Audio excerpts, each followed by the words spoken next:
오늘 함께 은혜 나누실 말씀은 마가복음 1장 21절부터 34절까지 말씀입니다. 그들이 가버나움에 들어가니라. 예수께서 곧 안식일에 회당에 들어가 가르치심에 뭇사람이 그의 교훈에 놀라니 이는 그가 가르치시는 것이 권위 있는 자와 같고 서기관들과 같이 아니함일러라. 마침 그들의 회당에 더러운 귀신 들린 사람이 있어 소리질러 이르되 나사렛 예수여, 우리가 당신과 무슨 상관이 있나이까? 우리를 멸하러 왔나이까? 나는 당신이 누구인 줄 아노니 하나님의 거룩한 자니이다. 예수께서 꾸짖어 이르시되 잠잠하고 그 사람에게서 나오라 하시니 더러운 귀신이 그 사람에게 경련을 일으키고 큰 소리를 지르며 나오는지라. 다 놀라 서로 물어 이르되 이는 어찌미냐? 권위 있는 새 교훈이로다. 더러운 귀신들에게 명한즉 순종하는도다 하더라. 예수의 소문이 곧 온 갈릴리 사방에 퍼지더라. 회당에서 나와 곧 야고보와 요한과 함께 시몬과 안드레의 집에 들어가시니 시몬의 장모가 열병으로 누워 있는지라. 사람들이 곧 그 여자에 대하여 예수께 여짜온대 나아가사 그 손을 잡아 일으키시니 열병이 떠나고 그 여자가 그들에게 수종드니라. 저물어 해질 때에 모든 병자와 귀신 들린 자를 예수께 데려오니 온 동네가 그 문 앞에 모였더라. 예수께서 각종 병이 든 많은 사람을 고치시며 많은 귀신을 내쫓으시되 귀신이 자기를 알므로 그 말하는 것을 허락하지 아니하시니라. 아멘. 오늘 마가복음 1장 21절부터 34절까지 말씀을 중심으로 위로의 동네라는 제목으로 함께 은혜를 나누기 원합니다. 최근에 온라인 게시판에 신청자가 둘밖에 안 돼요. 그 강의 폐강 안 해요? 라는 제목의 게시물이 올라왔습니다. 제가 읽어보니까 1936년도의 일입니다. 이제 시카고 대학의 한 교수가 겨울방학 동안에 특강 의뢰를 받게 됐습니다. 그 강의 신청자가 2명밖에 되지 않았다는 것입니다. 사실 대학마다 보면 어떤 강의는 5명 이상은 되어야 됩니다. 또 어떤 강의는 10명 이상 되어야 됩니다. 라고 하는 소위 최소 수강 인원이라는 것이 있습니다. 근데 이제 대학에서 수강률이 저조하니까 2명밖에 신청하지 않았으니까 당연히 해당 강의를 폐지하려고 했습니다. 하지만 이 교수님은 2사람이라 할지라도 내가 가르치겠다고 강의를 강행하는 겁니다. 시카고 지역 여러분 혹시 겨울 경험해 보셨습니까? 겨울이 굉장히 혹독하고 눈도 많이 옵니다.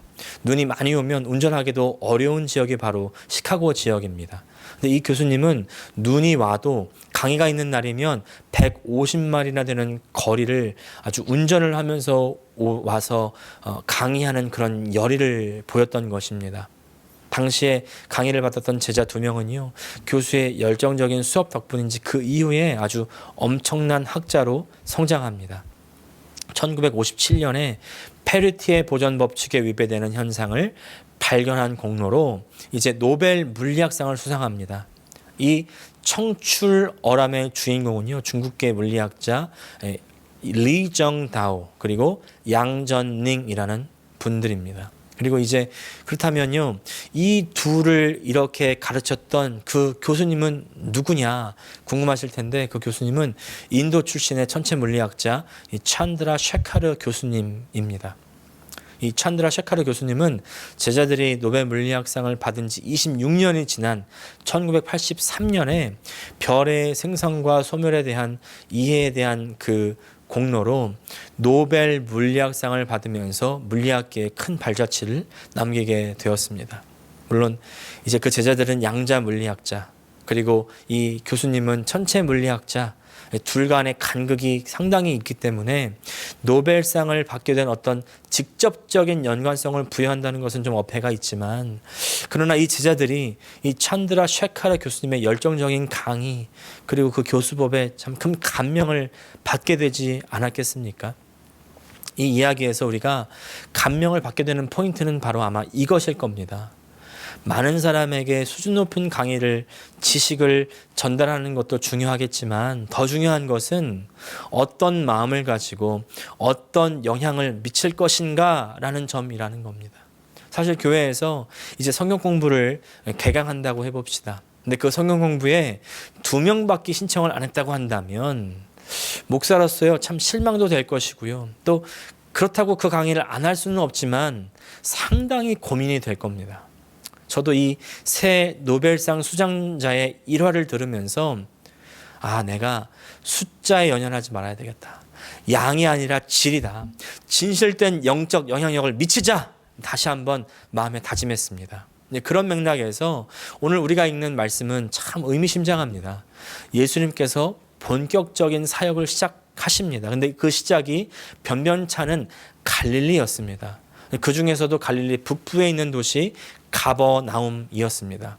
이 가버나움에서 벌이시는 하나님의 놀라운 사역, 세 가지로 우리가 오늘 요약할 수 있는데, 이 세 가지 사역이 바로 예수님 모든 사역의 전부라고 해도 과언이 아닙니다.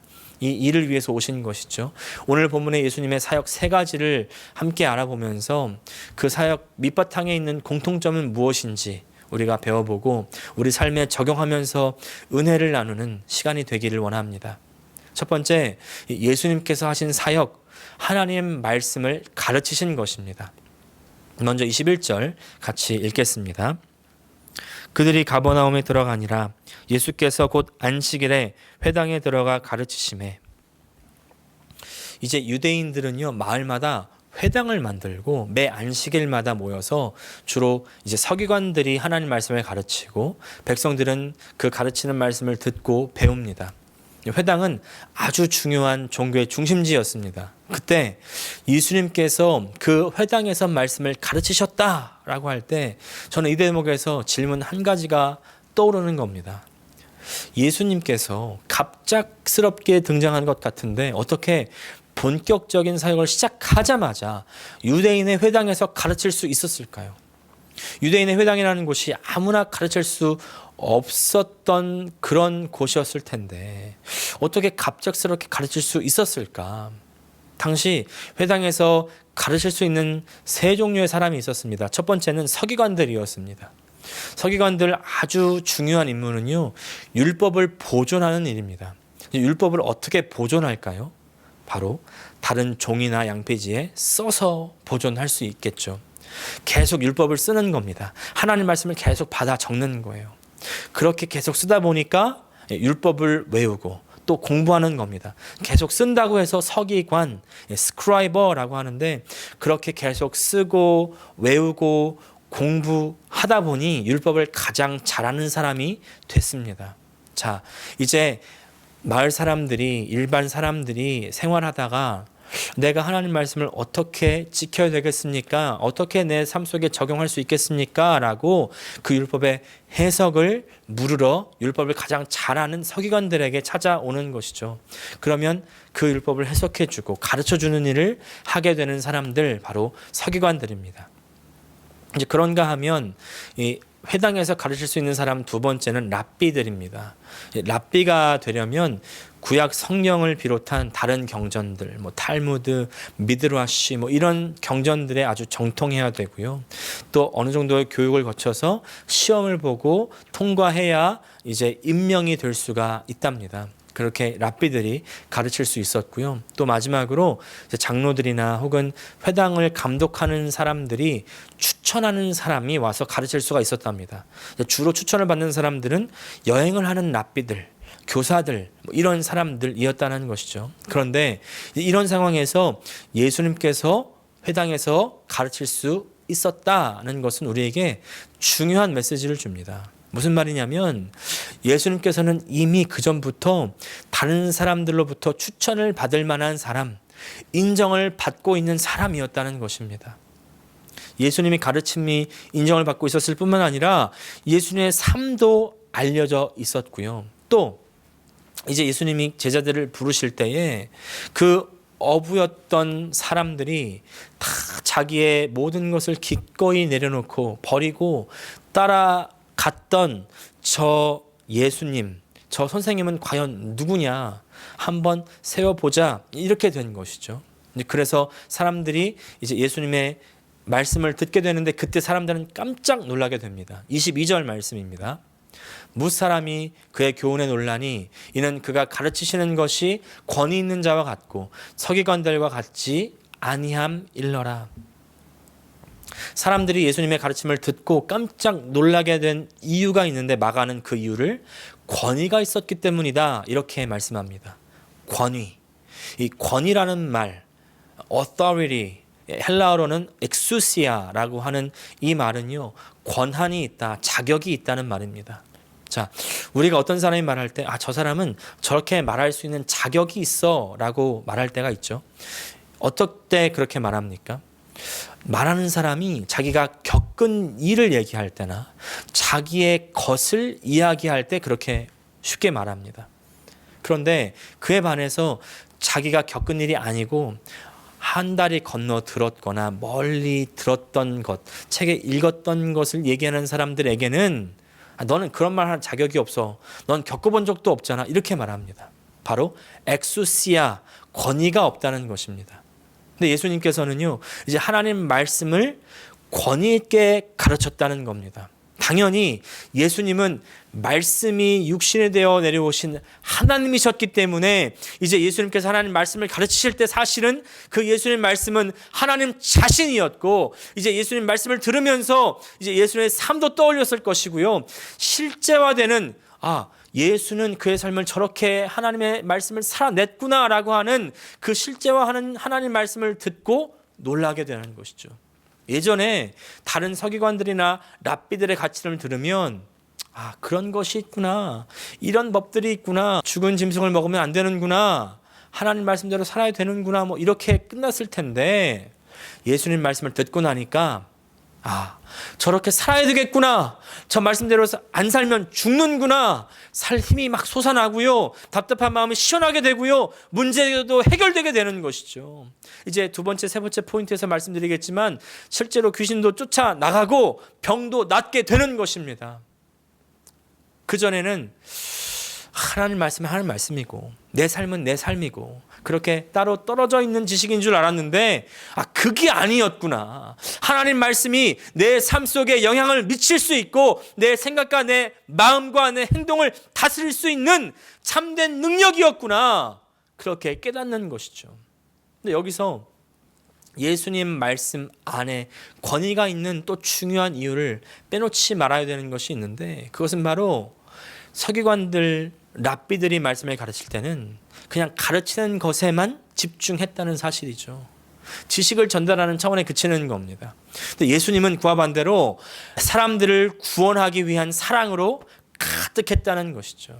예수님 말씀에 제자들이 순종하고 지체 없이 모든 것을 다 버리고 따라할 수 있었던 이유, 그 안에 제자들의 향한 예수님의 사랑이 있었기 때문이다. 예수님께서 가르치실 때 사람들이 놀라고 권위 있는 말씀이라고 느낀 이유, 다르다고 느낀 이유, 그것은 바로 예수님 말씀 안에, 예수님 안에 사람들을 사랑하는 마음이 있었기 때문이라는 것입니다. 그 마음이 충만했다는 것이죠. 지금 저를 포함한 많은 목회자들의 문제점이 무엇일까요? 그것은 바로 성경적인 지식을 전달하는 것에는 빠삭하지만 성도들을 향한 사랑이 없다는 것 아니겠습니까? 지난주에 한 집사님을 만나게 됐습니다. 그분은 아주 법적인 문제, 또 건강의 문제로 너무나 고통 중에 계셨습니다. 몇 달 동안 어려움 가운데 있으면서 여러 교회들에게 도움을 요청했다고 합니다. 그런데 컨택했던 그 목사들, 전도사들의 반응이요, 무시나 거절이었다는 거예요. 물론 상황에 따라서 거절할 수 있죠. 그런데 거절하면서 했던 말이 충격적입니다.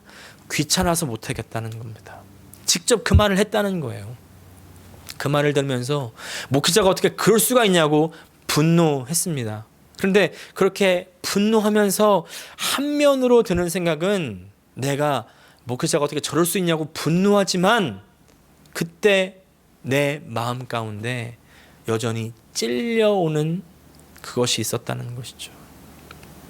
내 안에 그 목회자와 똑같은 마음, 내 안에 사랑하는 마음이 없고 불쌍히 여기는 그 마음이 없다는 사실을 발견하게 되는 거예요. 여러분, 내 안에 사랑이 없습니다. 제 안에 여러분 사랑이 없어요. 성도 여러분, 저를 위해서 기도해 주시기를 바랍니다. 다른 목회자들을 위해서 기도해 주시기를 바라요. 그리고 기도할 때 가장 중요한 기도, 사랑이 있게 해달라고, 하나님을 사랑하고 성도들, 사람들을 사랑하게 해달라고 그렇게 기도해 주시기를 부탁을 드립니다. 오직 사랑 안에 능력이 있고 권위가 있는 거예요. 그리고 이 사실은 두 번째 포인트에서도 동일하게 적용되는 겁니다. 두 번째, 예수님의 사역은요, 귀신을 쫓아내는 것이었습니다. 귀신 들린 자를 고쳐주신 것이었습니다. 23절부터 27절까지 말씀입니다. 마침 그들의 회당에 더러운 귀신 들린 사람이 있어 소리 질러 이르되 나사렛 예수여, 우리가 당신과 무슨 상관이 있나이까? 우리를 멸하러 왔나이까? 나는 당신이 누구인 줄 아노니 하나님의 거룩한 자니이다. 예수께서 꾸짖어 이르시되 잠잠하고 그 사람에게서 나오라 하시니 더러운 귀신이 그 사람에게 격려를 일으키고 큰 소리를 지르며 나오는지라. 다 놀라 서로 물러 이르되 이는 어찌미냐? 권위 있는 새 교훈이로다. 더러운 귀신들에게 명한즉 순종하는도다 하더라.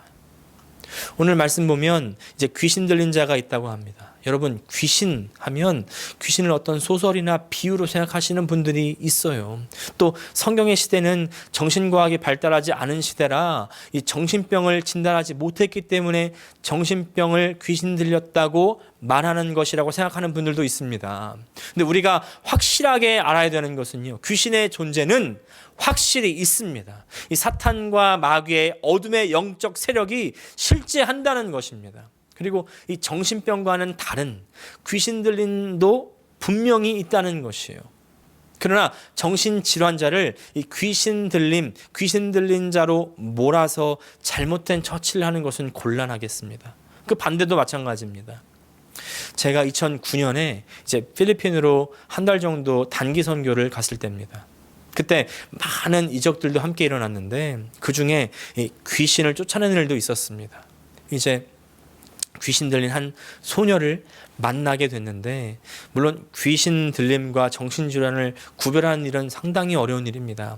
근데 귀신 들린 자의 한 가지 특징이 있는데 그것은 바로 이 예수에 대한 극심한 반감 그리고 폭력성이 있다는 겁니다. 제가 만난 소녀가 바로 그런 케이스였는데, 처음에 단기 선교 팀원 들과 간절히 이제 기도하기 시작하는데요, 정말 어려움을 느꼈습니다. 처음에 한 10분, 15분은 열심히 기도하다가 30분 지나고 1시간이 지나는데 힘이 빠지고 진이 빠지는 거예요. 그러면서 기도가 잘 안 되기 시작합니다. 그러다가 문득 한 가지 생각이 들어옵니다. 지금 이 귀신 들려 고생하고 있는 이 소녀의 영혼이 너무나 불쌍하게 딱 느껴지는 거예요. 그리고 그 엄마와 가족들이 너무 불쌍한 마음이 확 다가오는 겁니다. 그러니까 갑자기 제 안에서 사랑의 불길이 확 일어나는 거죠. 네. 하나님께서 영적 사랑의 불길을 주신 거예요. 그렇게 조금 더 기도했을까? 이제 소녀가 정신을 차리고 감사의 기도를 드리고 다시 이제 잠이 들었습니다. 그때 깨달은 것이 있습니다. 그것은요, 귀신을 쫓아내는 것은 내가 어떤 능력이 있기 때문이 아니라는 거예요. 내가 얼마나 믿음의 연륜이 있고 기도를 내가 얼마나 했고 그것이 중요한 것이 아니라, 그때 딱 드러나는 것은요, 내가 그 기도하는 대상을 얼마나 사랑하고 있느냐, 내가 그 사람을 사랑하느냐, 바로 그것입니다. 사랑이 귀신을 쫓아내는 능력이고 사랑이 어둠을 몰아내는 빛이고 그 사랑이 바로 참된 권위입니다. 믿으십니까? 근데 여러분, 여기서 우리가 한 가지 더 깊이 생각해 봐야 될 포인트가 있는데, 그 귀신이 들렸다고 하니까요, 귀신에 들려서 정신이 없고 이상한 소리를 하는 것만 생각할 수가 있습니다. 근데 지금 성경은요, 이 세상의 어둠의 주관자가 다스리고 있다고 이야기합니다. 그리고 세상 풍조에 이 세상 사람들뿐만 아니라 믿는 사람들까지도 휩쓸리게 하려고 하고 있다고 말씀하고 있습니다. 믿는다고는 하지만 이 세상 풍조에 휩쓸리는 사람들, 거기서 헤어나지 못하는 사람들, 그 영향력 안에서 벗어나지 못하는 사람들, 여러분, 이 사람들은 어떻습니까? 이 사람들 정신이 멀쩡한 걸까요? 귀신 들리지 않은 걸까요? 오히려 귀신 들린 사람보다 더 위험하진 않습니까? 왜냐하면 귀신 들린 사람은 자신을 귀신 들린지 아닌지가 명확한데, 어둠의 세상 영향력 아래서 있는 사람들, 이 사람들은요, 내가 지금 위험한지 안 한지, 내가 휩쓸려 가고 있는지 아닌지 명확하지 않을 수가 있기 때문입니다. 난 그냥 괜찮은 줄 알고 멸망의 길로 그냥 가버릴 수가 있다는 것이죠. 여러분, 지금 나의 가치관을 점검해 보십시오. 지금 나의 생각과 나의 삶의 방향성을 점검해 보십시오. 나는 지금 이 세상 풍조에 휩쓸려 가고 있지는 않습니까? 하나님의 방향과 상관없이 가고 있지는 않습니까? 그렇다면은 어떻게 그 강력한 세상의 영향력, 그 귀신의 영향력, 그 만몬의 영향력에서부터 벗어날 수 있겠습니까? 자유케 될 수 있겠습니까? 여러분, 오직 한 가지 길, 바로 하나님의 사랑을 깨닫고 만나는 것밖에 없습니다. 그래야 자유할 수가 있는 것입니다. 하나님의 그 나를 사랑하시는 그 마음, 그것을 깨닫고 만나서 자유케 되시는 여러분 되시기를 축복합니다. 이제 그런가 하면 마지막으로 예수님의 마지막 세 번째 사역, 병 고치는 사역입니다. 예수님께서는 우리 질병도 고쳐주십니다. 29절부터 34절까지 말씀입니다. 회당에서 나와 곧 야고보와 요한과 함께 시몬과 안드레의 집에 들어가시니 시몬의 장모가 열병으로 누워있는지라 사람들이 곧 그 여자에 대하여 예수께 여짜온대 나아가사 그 손을 잡아 일으키시니 열병이 떠나고 여자가 그들에게 수종드니라. 저물어 해질 때에 모든 병자와 귀신 들린 자를 예수께 데려오니 온 동네가 그 문 앞에 모였더라. 예수께서 각종 병이 든 많은 사람을 고치시며 많은 귀신을 내쫓으시되 귀신이 자기를 알므로 그 말하는 것을 허락하지 아니하시니라. 예수님께서는요, 모든 것을 버리고 자기를 따라오는 그 제자들을 사랑하셔서 그 제자들의 모든 삶까지도 책임져 주시는 그런 장면입니다. 지금 모든 사역을 하시다 갑자기 방향을 틀어 베드로의 집으로 가시는 것이죠. 그리고 그 장모가 열병 든 것을 발견하고 장모의 열병을 고쳐주십니다. 제자를 사랑하시는 예수님, 그리고 그 장모를 사랑하시는 예수님. 근데 여기서 열병이라고 하니까요, 참 심각성이 잘 나타나지 않습니다. 이 열병은 지금 매우 위독한 상태를 나타내고 있는 말입니다. 그냥 감기 같은 종류가 아니라, 몸살이 같은 종류가 아니라 아주 죽을 수 있는 병, 아주 지금으로 따지면 초기 코로나 바이러스와 같은 그런 질병이죠. 그런 질병까지도 예수님께서는 곧바로 고쳐주셨다는 것입니다. 예수님께서는요, 우리의 질병과 모든 육체적인 연약함까지도 담당하시러 오셨습니다. 그가 찔림은 우리의 허물 때문이요, 그가 상함은 우리의 죄악 때문이라. 그가 징계를 받음으로 우리는 평화를 누리고 그가 채찍에 맞음으로 우리는 나음을 받았도다. 할렐루야. 예수님께서 우리의 연약함을 담당하시는 그런 모습을 보세요. 예수님께서는요, 그냥 말로만 고쳐주시는 것이 아니라 우리 대신 고통을 담당하시는 것입니다. 우리 대신 모든 연약함을 다 지시는 것입니다. 우리가 겪고 당해야 될 모든 고통을 대신 당하는 것입니다. 대신 죽으시는 것입니다. 바로 사랑 때문에. 사랑 때문에. 여러분, 사랑이에요. 사랑이야말로 예수님의 모든 사역의 중심입니다. 잘 보십시오. 예수님의 가르침에는요, 사랑이 있었죠. 귀신을 쫓아내고 병을 고치는 사역의 모든 밑바탕은요, 바로 사랑이었습니다. 사랑. 그래서 성경은 우리가 하나님의 사랑을 알아야 된다고 말씀합니다. 그 사랑을 깨닫고 만나야 된다고 말씀합니다. 그리고 그 사랑을 전해야 된다고 말씀하죠. 그렇다면 그 사랑을 어떻게 알고 깨닫고 만나고 전할 수 있을까요? 아까 말씀드렸던 그 필리핀 단교 선교 때 귀신 들린 소녀를 위해서 기도할 때요, 그때 힘들고 어려울 때 제가 발견하는 게 뭐냐면 제 안에 그 사랑이 없다는 사실이에요. 그 사실이 없어요. 마치 어두운 그 방 안에 빛이 확 들어오면 그 안에 뭐가 있는지 명확하게 아는 것처럼 딱 떠오르는 생각은, 내 안에 사랑이 없구나, 내 안에 사랑하는 마음이 없구나, 딱 발견되는 겁니다. 근데 동시에 들어오는 생각은 그때 나를 위해서 기도하는 기도팀이 있지라는 생각과 동시에 그 사람을 불쌍히 여기고 그 사람을 사랑하는 마음이 탁 들어오는 거예요. 당시에 한국에서 이 단기 선교팀을 위해서 24시간 동안 그 중보하는 기도의 팀이 조직되었었거든요. 그 중보 기도팀이 딱 떠오르는 것입니다. 네. 그 기도가요, 제 안에 긍휼의 마음, 사랑의 불길이 일어나게 하는 것이죠. 요한일서 4장 10절 말씀, 사랑은 여기 있으니 우리가 하나님을 사랑한 것이 아니요 하나님이 우리를 사랑하사 우리 죄를 속하기 위하여 화목제물로 그 아들을 보내셨습니다. 우리에게 여러분 사랑이 없습니다. 사람에게는 사랑이 없어요. 여러분, 목사가 사랑이 없어, 장로가 사랑이 없어, 집사가 사랑이 없어, 저 교회가 사랑이 없어, 그렇게 말할 필요가 없는 것은요, 원래부터 처음부터 사랑은 사람 쪽에는 전혀 없었던 그런 본질이기 때문입니다. 하나님은 사랑이시라.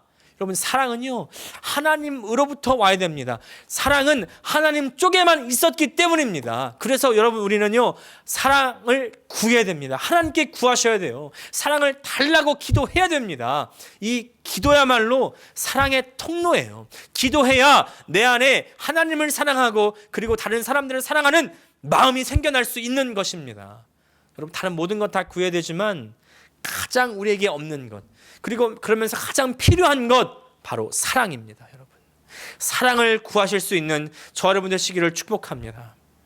하나님의 사랑은요, 우리를 얽어 매고 있는 영적인 속박, 귀신 들림이죠. 저 세상 그 어둠 주관자 가운데 휩쓸려가는 그 풍조 안에 있는 그런 영적인 속박, 그 속박에서 자유케 하시는 것이고요. 하나님의 사랑은 또 정신적인 속박, 그 속박에서 해결하는 그 가르침, 예수님의 복음의 가르침, 말씀의 가르침, 그리고 또 육체적인 속박, 질병, 모든 육체적인 연약함, 그것으로부터 사랑은 우리를 자유케 하시는 것입니다. 여러분, 그것이 우리에게 참된 위로와 안식 아니겠습니까? 정말 사랑하는 여러분, 사람의 위로는요 사실 힘이 없잖아요. 말뿐이지 않습니까? 그러나 그 말도 공감이 되고 우리의 마음을 만질 때 그렇게 힘이 되고 회복이 일어나죠. 그런데 하나님께서 주시는 그 사랑의 위로는요, 직접 우리를 치료하시고 직접 자유케 하시는 힘이 있습니다. 권위가 있습니다. 사랑이 있기 때문이에요.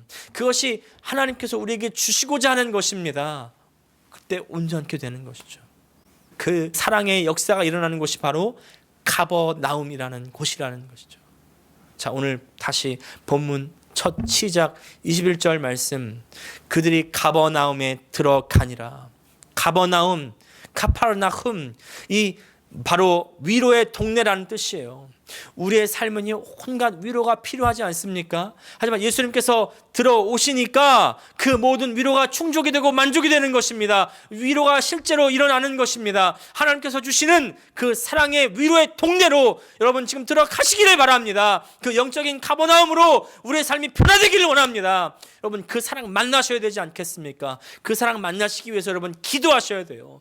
그 기도로 하나님 만나고 하나님의 사랑을 깨닫고 경험하셔서 내 안에 있는 참된 위로, 내 마음이 가버나움이 되고 내 가정이 가버나움이 되고 내 삶이 가버나움이 될 수 있기를 간절히 축복합니다. 기도하겠습니다. 하나님, 우리 아버지, 은혜와 사랑을 감사합니다. 오늘 하나님, 우리의 삶은 정말 우리가 어찌 해볼 수 없는 아픔과 어려움과 모든 문제들로 가득하지만, 그리고 이 세상과 악한 영의 역사들은 우리를 저 세상 가운데로, 그 어둠 가운데로 몰아넣고 있지만, 그러나 그 우리를 불쌍히 여기시고 사랑하셔서 구원하시기 위해서 오신 예수님께서는 오늘 우리를 가르치시고 오늘 우리에게 귀신을 쫓아내 주시고 우리의 모든 육체적 연약함을 담당하시며 질병을 고쳐주심으로 말미암아 건지심을 감사합니다. 오늘 우리의 삶 가운데 모든 귀신이 떠나가게 도와주시고 모든 영적 역사가 사라지게 하여 주시고 모든 육체가 자유케 되며 온전케 되고 치료되게 하여 주시고 우리가 하나님 말씀으로 말미암아 새로운 세상 가운데 하나님의 그 나라 가운데 눈을 뜨게 하시고 아버지, 새로운 피조물로서 살아갈 수 있는 힘을 얻을 수 있도록 주님 역사하여 주시옵소서. 아버지, 우리를 사랑하시는 그 사랑을 만나야 되겠습니다. 그 사랑 경험해야 되겠습니다. 하나님, 그 사랑 우리 가운데 없사오니 주님 허락하여 주시옵소서. 주님, 우리에게 축복하여 주시옵소서. 우리가 더 사랑을 위하여 기도할 때 주님 그 사랑을 풍성히 내려 주시옵소서. 그 사랑과 함께 승리하는 우리 모든 주의 성도들 다 되게 하여 주시옵소서. 예수님의 이름으로 기도합니다. 아멘.